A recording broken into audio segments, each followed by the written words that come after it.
मतलब ऊंचे का डंडा है छत।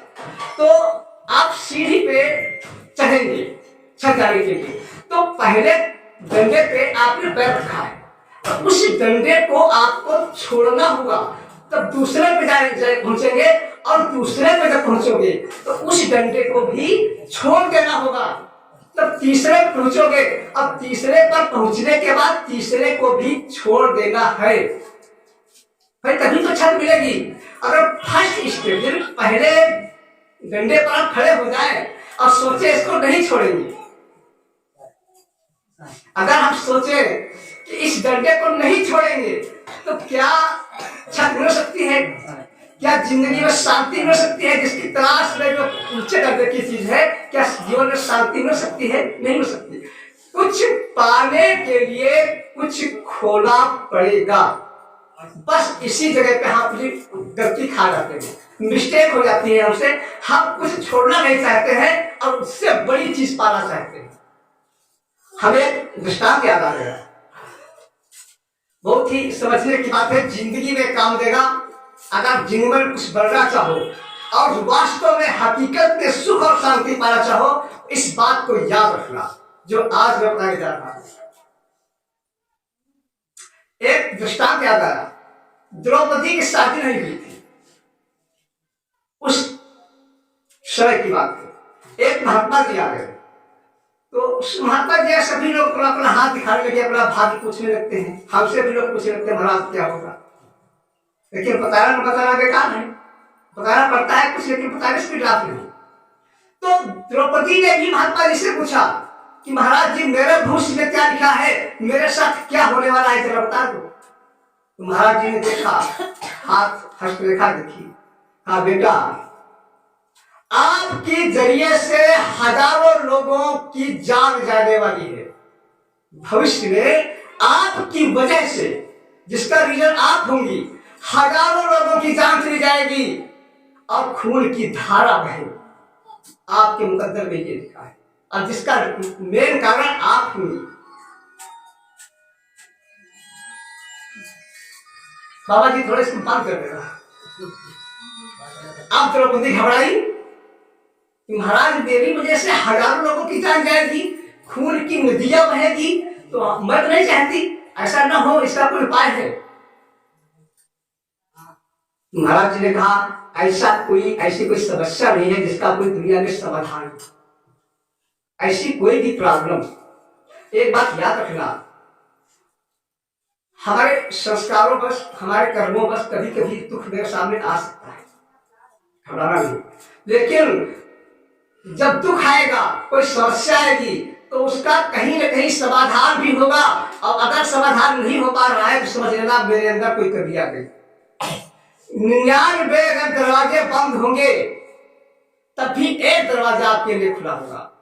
परमपिता परमात्मा ऐसा कठोर नहीं है, वो मेरे ही कर्मों के आधार पे मेरे सामने समस्या आएगी, दुख आएगा, लेकिन फिर भी वो इतना दयालु है, पिता है कि मेरा बच्चा घबराएगा, परेशान होगा, तो कैसे निकल पाएगा इस समस्या से। इसलिए अगर 99% आपके दरवाजे बंद है, तब भी जिंदगी में एक दरवाजा खुला होगा, जिस रास्ते से आप अपनी समस्या का समाधान कर सकते। बस केवल अपने को चेंज करने की जरूरत है। तो हमने अभी कहा था कि द्रौपदी घबराई, उन्होंने कहा महाराज ऐसा कोई उपाय बता दो कि मेरी वजह से हजारों लोगों की जान न जाने पाए, मैं नहीं चाहती हूँ, खून की नदी न बहने पाए, मैं नहीं चाहती। तो महाराज जी ने कहा समाधान तो है, हल कर सको। तो द्रौपदी ने कहा बिल्कुल करेंगे, क्योंकि इतना बड़ा जब कांड, रहने दो, इससे बोला नहीं।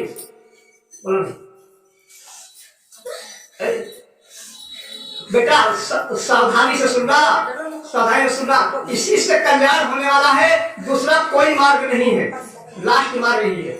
बैठ जाइए, उसको खेलने दो। आप लोग शांति से बैठे, वो कुछ नहीं बोलेगा, आ रहा है बारिया, जो पाप इसने किए तो सतगुरु के दरबार में आनंद नहीं है, इसलिए खड़ा नहीं आपको। यहाँ तो सभी बच्चे प्यारे हैं और सभी गले से लगाए जाते हैं, चाहे कोई भी हो, देवी देवता, भूत प्रेत, मनुष्य, पशु पक्षी, वो पिता है सबका, और सभी का अधिकार उसके ऊपर है। आप बेटा का गड़बड़ मत करना, शांति से रहना और सत्संग सुनना। तो द्रौपदी ने कहा महाराज मैं नहीं चाहती कि मेरी वजह से हजारों लोगों का कत्ल हो जाए, खून की धाराएं बहने लगे। तो महाराज जी ने कहा ठीक है इसका उपाय बेटा है, लेकिन कर सको तो करो। द्रौपदी ने कहा ठीक महाराज बताइए, हम मैं करूंगी, मैं इतना बड़ा अन्याय नहीं होने दूंगी, मैं इतना बड़ा पाप नहीं करूंगी कि मेरी वजह से हजारों लोगों का जीवन नष्ट हो जाए। महाराज जी ने कहा 3 बातें याद रखना, अगर कर लेना तो आप ये कुछ नहीं होगा, हजारों लोगों की दिन तो जान जाएगी किसी की, और तो खून की धारा है।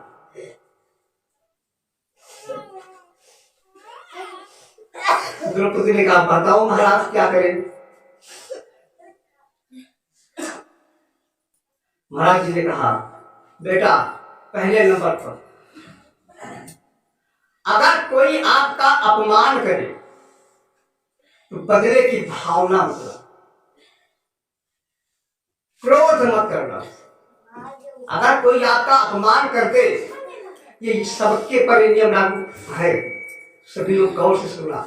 अगर कोई आपका अपमान कर दे तो उसके प्रति क्रोध मत। क्यों नहीं करना? अपमान में भी आपका फायदा है। ये मैं अगर समय मिला तो बताऊंगा, मैं तो अगली बार बताऊंगा, घबराना नहीं। अपमान अगर कोई करता है आपका तो उसके प्रति क्रोध है बिल्कुल नहीं करना। नंबर 2, अगर क्रोध आ जाए, ऐसा भी हो सकता है किसी ने मेरा अपमान किया तो मेरे अंदर गुस्सा भी आ सकती है। भाई गुस्सा को रोकना तो बड़ी कठिन का बात है।